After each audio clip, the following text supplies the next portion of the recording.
Welcome. Today we have Chiara Sheldon. She's co-founder and COO at Reworth. How are you? How are you doing, Chiara? Hey, Andrea, I'm great. Thank you so much for inviting me for this podcast. I'm really, really grateful. And I'm really glad to have this talk with you. To be honest, I listened to most of the interviews you already had with other people from the fintech industry in Mexico, and really glad to be part of it. Thank you so much. No, thank you for taking your time and for being here with us. I think we want to hear a little bit more about Reworth, a bit more about yourself. So what can you tell us? Yeah, for sure. So starting with introducing myself. So I'm Chiara Sheldon. I'm co-founder of Reworth, like you mentioned. I'm originally from the UK, but I was born and raised in Switzerland. Okay. And I studied, in Switzerland, international hospitality management in a renowned university, which is called École Hôtelière de Lausanne. Okay. And it was great because that university really gave me the opportunity to work in different countries and cultures. So I worked in the UK, I worked in France, in Switzerland, and also in Mexico, where I am right now.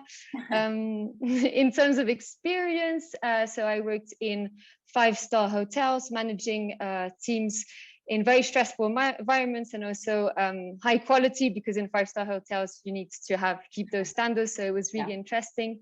And then when I arrived to Mexico, I worked in consulting companies, helping foreign companies establish their business in Mexico. Okay. So it's really interesting to have also that perspective of what it takes to establish a company in Mexico, in another country. We were mainly dealing with companies from the US and Switzerland and also Germany. So it was quite diverse. It was great. And it's here where I met my current co-founder. We met at the Swiss community in Mexico. He's also Swiss. We also have over 2 co-founders, which are Mexican, that we met here in Mexico City. So it's great. And we started Reworth in April 2020. So right at the beginning of the pandemic. Yeah. Good timing, right? Yeah, but I mean, I think it was good because we're helping financial institutions, which mostly digital banks and payment solutions, to have a great reward system without the necessary of having additional steps for the end user. Mm-hmm. So what we do really in Reworth is that we simply connect merchants and financial institutions to offer cashback directly in the application of the financial institution. So we do that through an API. So basically, the bank connects to us through our API, and they can offer in their directory a dynamic in the application, a dynamic directory of all the cashback offers that are available. Right now, we're based in Mexico City. We hope to expand in other parts of the country, but also in other countries. And on the other hand, merchants, they simply sign up on our web platform, offer the cashback, and they get in return the visibility and data. So what's really important for merchants is that they don't need to have any staff trainings, no POS integrations, everything is super seamless. And most importantly, even though we are a B2B company, we make sure that the winner is the end consumer, obviously, because he's the one at the end that's going to receive the cashback. So the end consumer just simply pays with his credit or debit card and receives the cashback instantly. So we really value seamless experiences and want to make it as easy as possible for everyone, because we realize that a lot of what happens with loyalty programs, they're really complex for everyone to use. You as an end user, I'm pretty sure, Andrea, you have loyalty cards, you have points, you don't know how to exchange them. It's a bit complicated, all that system. And we just want it to be seamless for all the parties that are involved. Yes, and what you mentioned, I think it's super important, because we are familiar with loyalty, and maybe you get cards, or maybe you get an email how you can get to the loyalty program. But it's good to start, but I think the follow-up, it's what's complicated, like to keep the customers in the loyalty program. So how do you manage that? What's your approach in order to have these customers keep to maintain them with Reworth?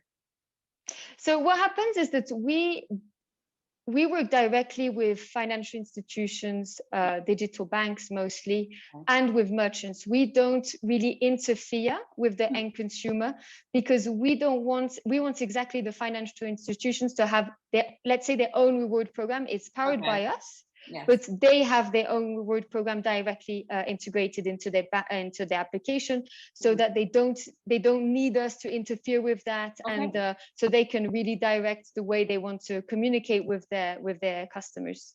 Yeah, so it depends on each one of them. Exactly. Some banks prefer sending notifications, push notifications, some SMS. Emails, it really depends. Also having the style of the directory, it really depends on it's really tailor-made to whatever their style is. We don't force anyone to have a style or something. Yeah, and how did you decide that this was going to be like your business, like the business for Reworth? It's because we learned several startup lessons from a previous loyalty company, which was point-based. Exactly, it was an application which was point-based, and we realized that for merchants it's too complicated to operate, and it costs a lot of money most of the time. And on the other hand, we had we did some interviews with some banks, because a lot of banks, especially, in the US, here in Mexico, it's not well known, the concept of cashback, or less known, I would say, than in the United States, for example. But if they finance it, what happens is that the financial institutions, they usually finance it themselves. So they can only offer a small amount, let's say 1%, 2% cashback, for example. And it really is quite expensive for them to operate, because they need to look for the merchants, they need to focus on it, even though it's not their core business.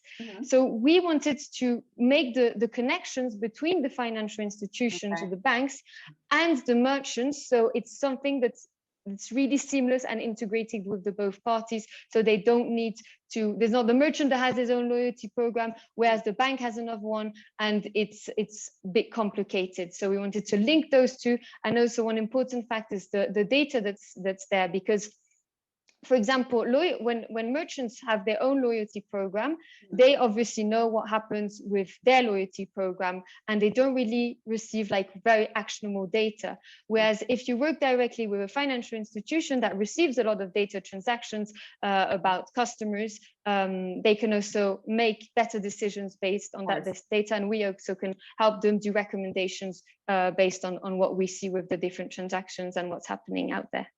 No, that's great. And in this way of working with Reworth, because at the end of the day, I think it's to keep those customers, to keep like your team. And it's good that you have this advantage, letting this financial system to be part of this analytics in a way, right? Exactly. Yeah, I think it's something that's going to be very valuable also in the future. Now it's all about data, how we can improve stuff. So I definitely think this is the future, and it will be a way to also help both merchants and financial institutions to really give good insights and know more about their customers. Yeah, and Chiara, one thing, you've come a long way. You've been in tons of countries and in a lot of places where finance is super important. Which habits do you think that had led you this way, that you think that had helped you the most? That's a great question. I think that by the way I am and my personality, I'm someone that's extremely curious and wants to learn all the time. If you look at my background a bit, actually, before I studied international hospitality management, I did 1 year at university at Warwick, where I studied Hispanic studies, because I just thought that languages were great and that would be a great career to go for. But then I realized, no, I'm going to move to the hotel industry. And I love the hotel industry, the tourism industry, everything that goes with it. And then I was like, well, fintech looks super interesting, and there's a huge opportunity here. So now I'm in fintech. So I think being very curious and wanting to learn all the time, new industry, being open-minded about other things that's out there, I think really helped me to be where I am at the moment. I think also one lesson that my dad taught me when I was young is that hard work always pays off. Yes. Because I used to be the annoying child that used to be always stressed out about exams, thinking not that I'll never make it, and I got the most amazing grades. And my dad would always see me and tell me like, but if you do the work, there's no reason why you would fail. And this is so true. If you really dedicate yourself, put the work into what you want and the goals you want to achieve, I think you can make it most of the time. And even if you don't, if you fail, it doesn't matter. It's a good lesson. Yeah, of course. And something else that I think I really value as well, honesty and transparency. So myself, I really like when people give me positive or negative feedback. So it really helps me also to improve what I do, who I am. And also we do that in Reworth. Actually, we have a feedback form that we ask employees to fill at the end of each month. So they can tell us 3 things they think we can improve in the company, 3 things we did well. Also 1 thing personally as an employee or a manager, we also do it as managers, what we think we did good and what we think personally we can improve. So I think that's a great way to know also and get where you want to by getting feedback and improving, because most of the time you're so much in your head and you don't realize what you're doing. So those are the points I would say, habits that I developed over the years to really get my goals achieved. This part that you mentioned about the feedback, I think it's really important because we're used to have this positive feedback that you're good at what you do, and not going through the bad part. We don't like to hear bad things about you, about your work. But I think at the end of the day, it's really important because that makes your profile, your experience a lot better. So how do you decide to go that way? Because I think it's not easy to have this within the company that, okay, you're going to receive monthly good and bad feedback, and you're going to hear what you don't want to hear about yourself and how you can improve. I think it's good at the end of the day because it would be good for the company and for the employee. But I think it's a little bit hard for some people. It's not for everyone, right? Yeah, for sure. I mean, you have to be quite, I would say, objective and not really take things personally. Yeah. For sure, sometimes I read stuff and I'm like, oh my God, I need to change this right away. But I'm someone that's really open to feedback and receiving that. And I think it's a great opportunity to improve. So I mean, usually in these feedback forms that we implemented so far, we really got as well like actionable stuff. So I think it has more of a good side than a bad side. We never really got like really bad critiques or stuff like that. But even if we do, I think it's great because that's the only way you can improve and realize that we're doing things that are not that great, you know? But definitely, I mean, you shouldn't take things personally and really look at it from an objective point of view. And because what I realize is that many things we don't even realize because we're so much in our heads, but also we get during those feedbacks we get a lot of like really good insights and ideas from other team members where we can implement and use in the company, which is really amazing. Yes, totally. And going back to this part that at the end of the day, you're a startup, a fintech startup, so there are many startups out there. Which key points would you say that successful startups have or should have? So that's a great question. I would say, well, the first one obviously is solving a problem that captures a large market share, and also that's there at the right time, because you can have a great startup, a great idea, a great solution, but you're not there at the right time, and that obviously you won't have a huge success because you're just not there at the right time. Maybe the solution would have been great for 5 years ahead or 5 years before, but right now people are just not interested. So it's to really have a solution that captures a big market and also that you're there at the right time. Secondly, I would say that it's about having a mindset where you think everything is possible and really going above and beyond of what people think is possible, because in a startup, especially at an early stage, you will encounter a lot of problems and a lot of things you never thought you'd have to deal with, because you don't realize. And you have to come up with solutions fast and prove everyone that you are going to make it, and you are going to find a solution no matter what. Then an important point would be talent, obviously having the best talent on board, dedicating teams, and most importantly, I would say really since the beginning, creating this strong sense of community and also a strong culture. Because at the beginning, as well as a beginning of the startup, you have limited resources and a ton of work. So you really need to have dedicated teams that believe in what you do, and that we can work together as a great team, and also empower the employees so they can voice up, give ideas, and work together. Then another important point is to have great customer experience. I think that's not only in startups, I just think it's in businesses in general. Because but it's more important for startups at the beginning, because your company is not well known. So obviously, if someone has a bad customer experience, you'll be more likely not to come back.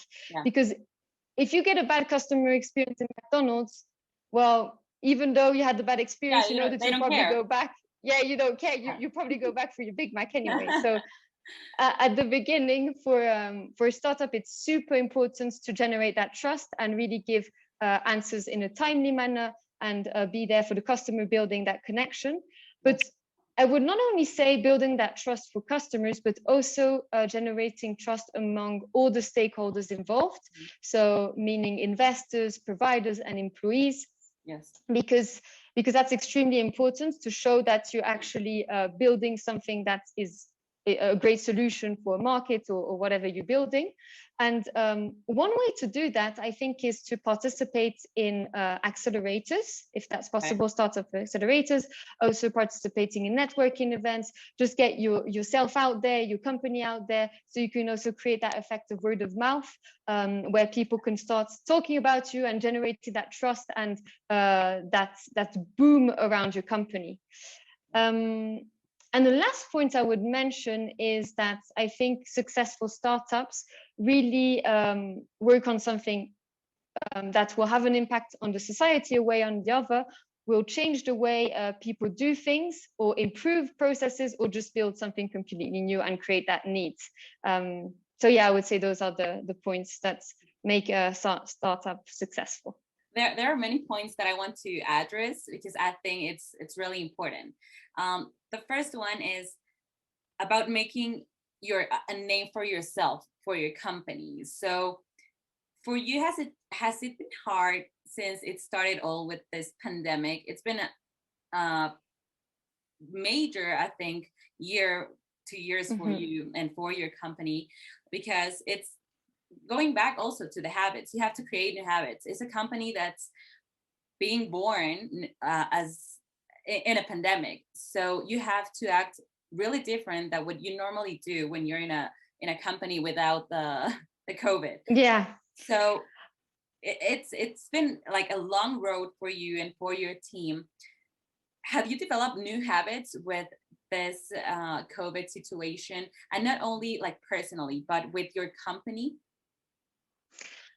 Yeah, for sure. I mean, everything is digital right now. So even I think in terms of sales, it has been more difficult, because you can't go to network.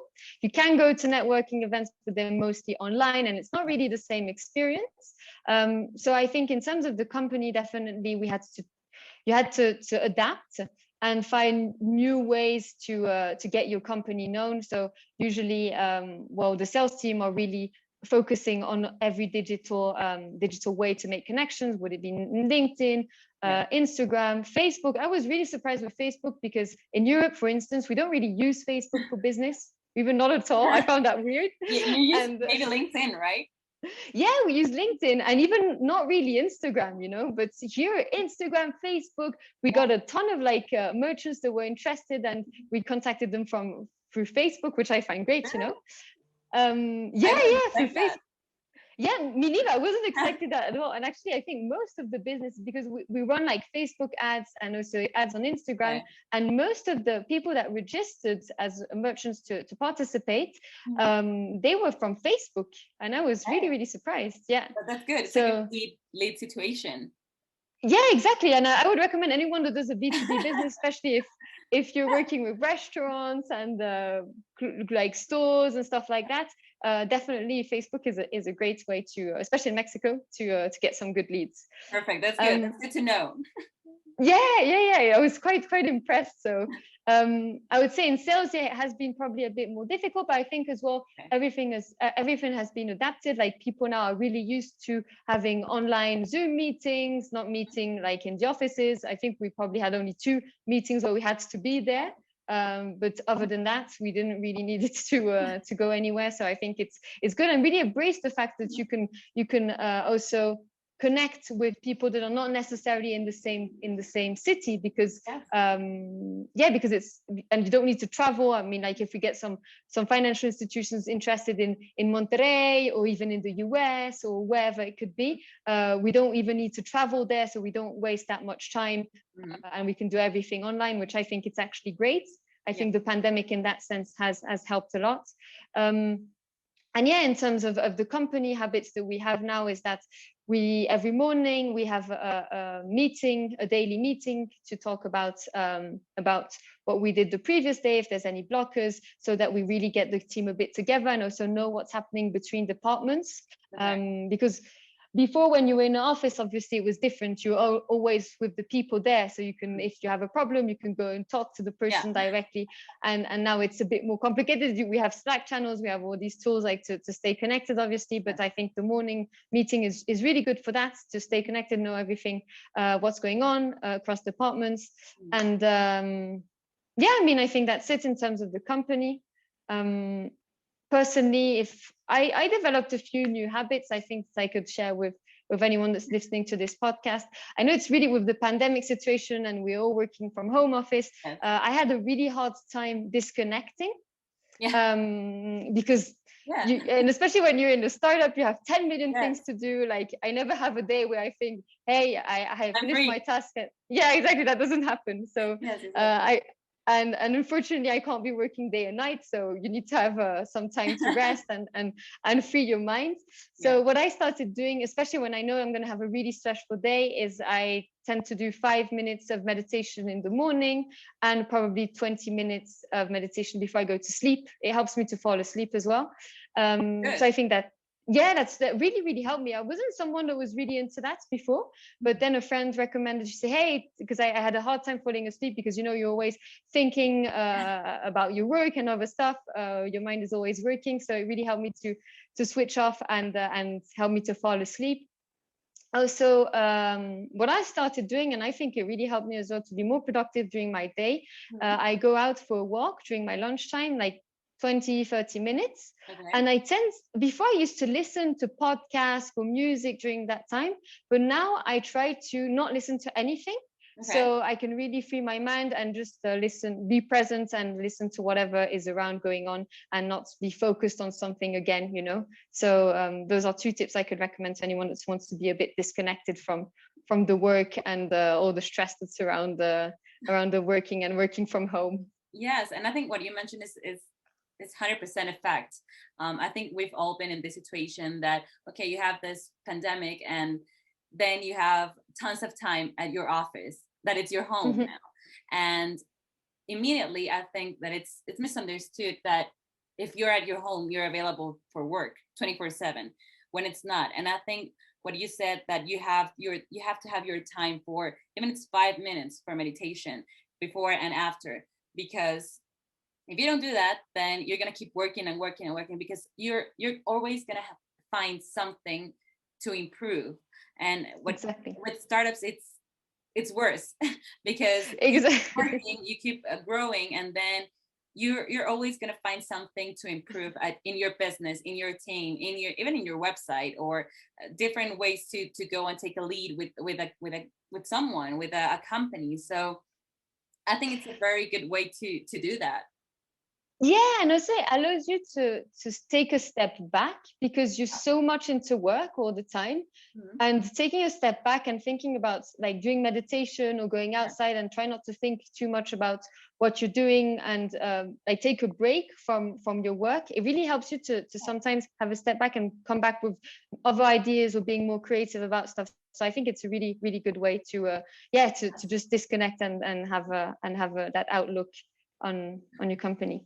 Yeah, and what you said about the going and take a walk and not listening to anything, I've never thought about it before until now that you're mentioning. And I think it's a good way. I'm gonna start doing it because if you listen to podcasts or even music or whatever, your mind is still working. Like you're analyzing the podcast, you're listening Exactly. carefully to the words, and maybe you just need a time out, like to not think of anything like maybe important. You just have your 5 minutes, 10 minutes of free time on your mind. Yeah, exactly. No, honestly, I would recommend it to anyone just to try it out. Let me know how it goes. I'll be curious No, I to will. see if I it. will. Because it's been hard also for me. And that's why I asked you this question, because you don't even have maybe your time, like control of your time, because it's not only you, it's a lot of people that it's around the company. So you have to be super active 24/7. So it's good to have that time out.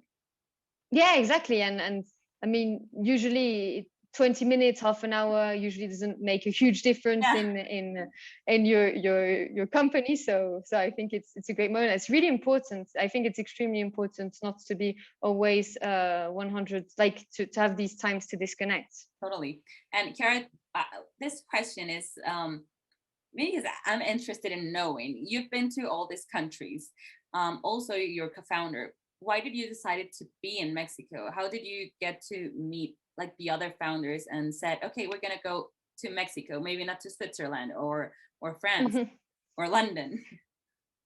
Yeah, definitely. So we like I arrived in Mexico 3 years ago, and that's where I met the CEO of the company, the co-founder, and as I mentioned, we met at the Swiss community in Mexico. So we were talking about different ideas. We really had like a good connection, and he was already an entrepreneur.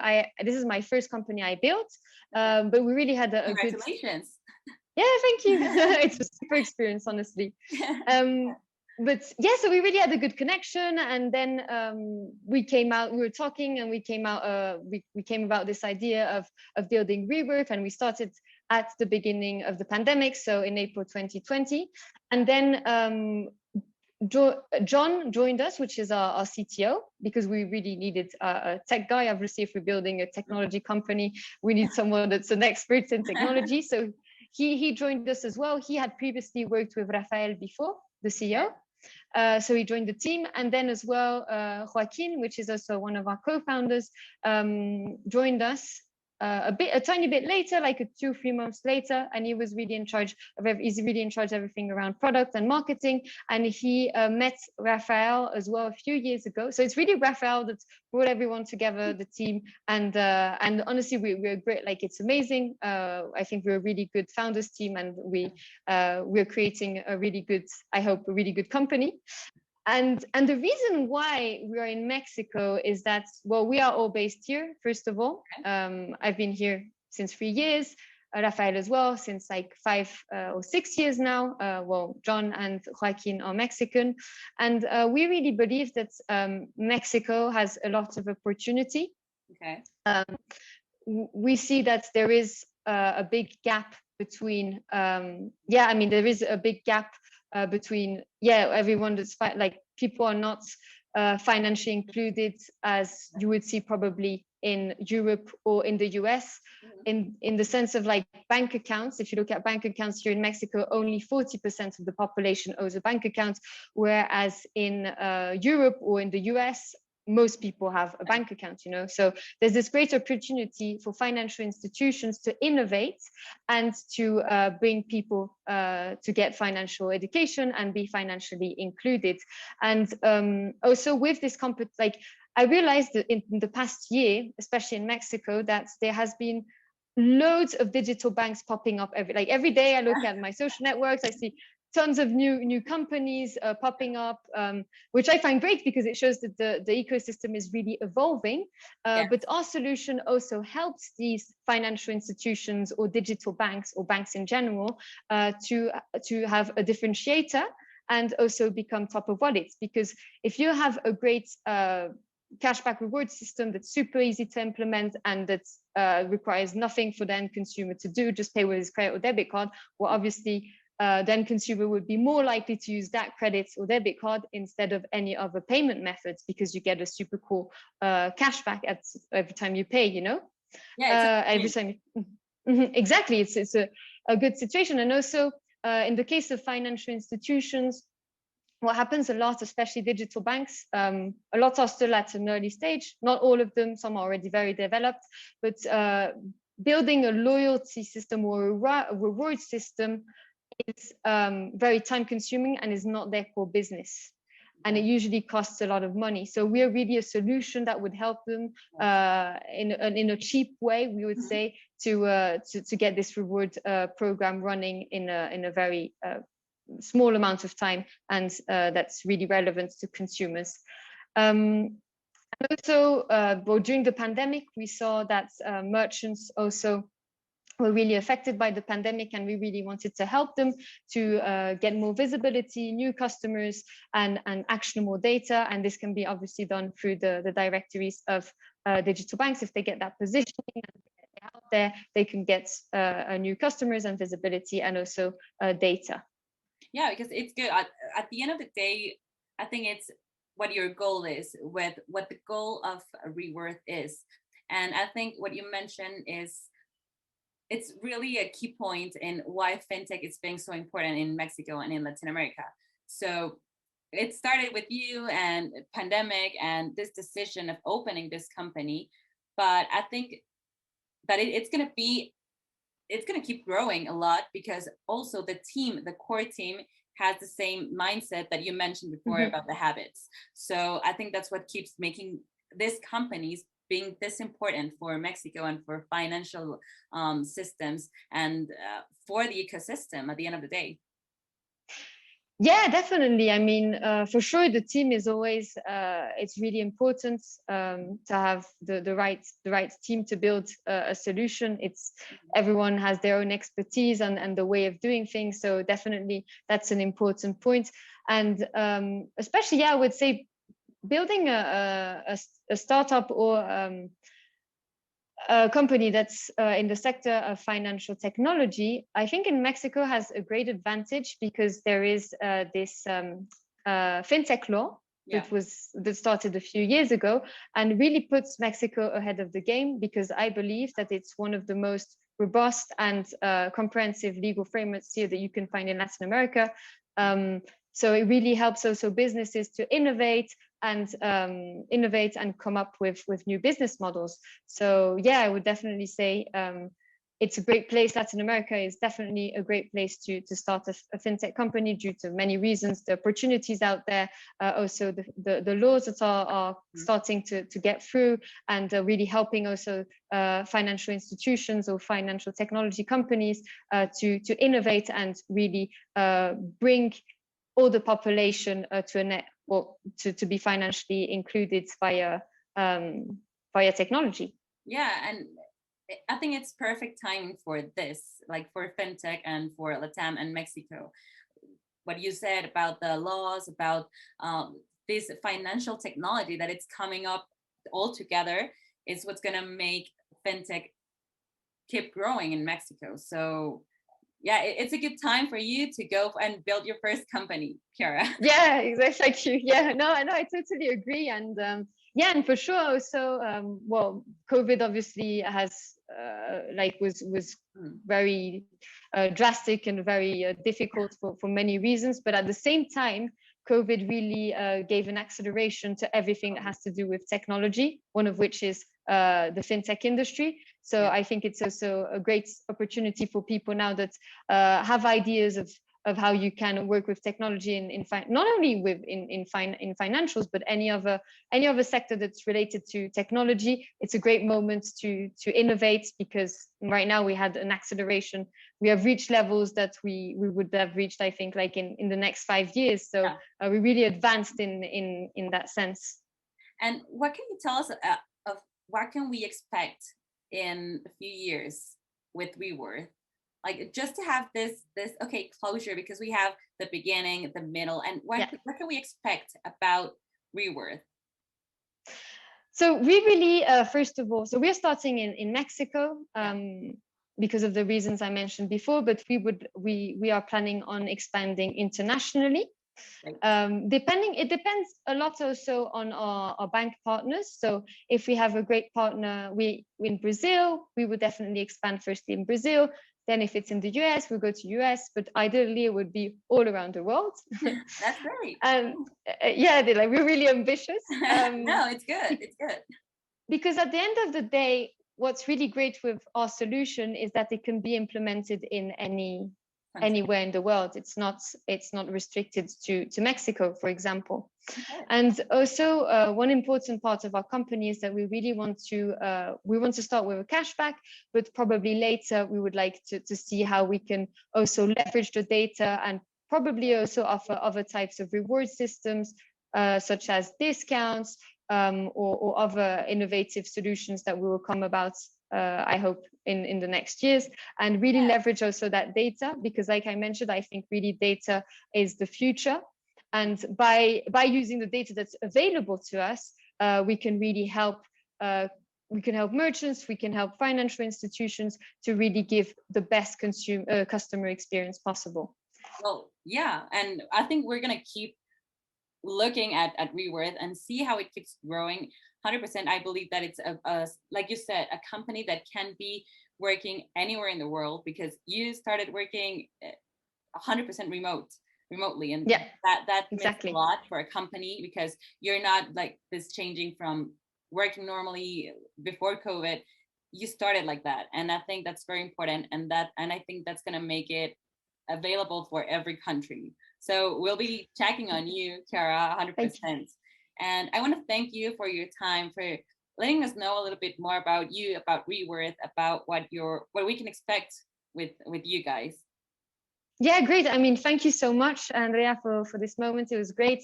And also, I'd just like to mention here that if anyone is interested in Reworth for financial institutions or merchants, don't hesitate to connect with me on LinkedIn, send me a message. And also another thing maybe I can mention here is that we're currently employing, we're looking for new talent. So have a look at our website, and don't hesitate to check out the positions open, and I'll be really glad also to talk about them. If anyone is interested, send me a message on LinkedIn. I'm very happy to answer. We're gonna put your LinkedIn and everything, so they can go and awesome. Talk to you. So wait for the invitations. Super. Yeah, I'm waiting. I'm ready. Thank you so much. Thank you. Have a good day. Thank you. You too.